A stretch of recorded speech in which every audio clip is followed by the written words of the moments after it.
Hello guys, for today's vlog, yan guys, so, pinakita ko sa inyo kung malinis o marumi yung kamay ko.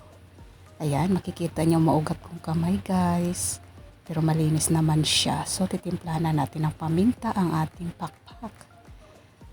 Yan, himas-himasin, lamot-lamok takin ang ating pakpak ng manok.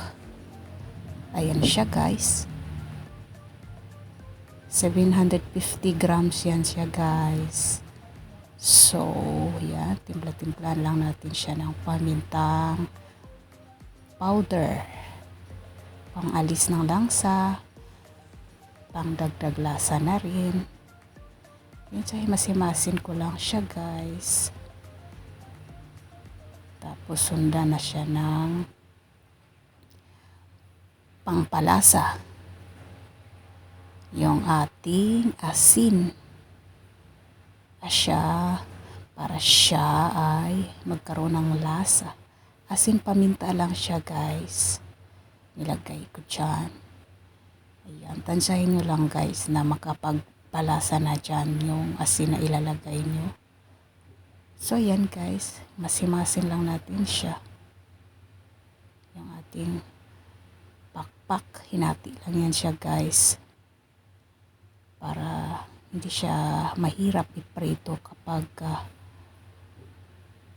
nakahati na siya. At saka para dumami na rin yung ating pakpak guys. So yan, mahimas-himasin lang natin siya ng maayos hanggang sa ma-absorb na dyan lahat yung pangtimpla, yung paminta at saka asin.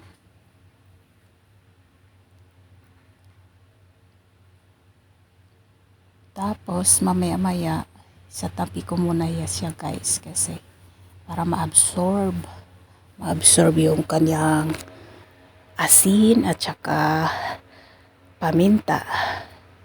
Kasi alam natin guys, yung chicken talaga or yung manok medyo may kalangsahan. So ayan, set aside ko muna. So ayan guys, naganda na ako ng kawali.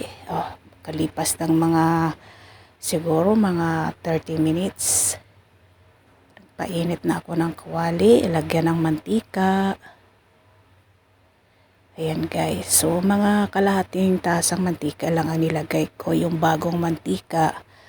Tapos haluan ko siya ng mantika na nagamit ko na siya guys para pandagdag bang pakulay o pampabrown ng ating pritong manok. Ayan, yun yung dyan guys, technique dyan para magka-brown ka agad o maganda yung pagkakulay ng ating piniritong manok. Haluan ninyo ng used oil. Ayan. So, ayan na siya guys. Pinapainit lang natin yung ating mantika.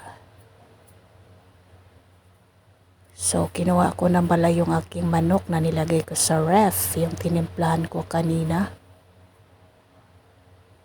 So, after one decade, ayan na siya na guys. Ayan ang ating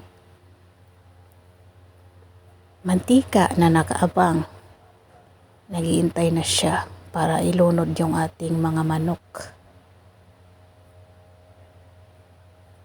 So, ayan na siya guys. Ganun talaga, may pag-iintay talaga. Ayan.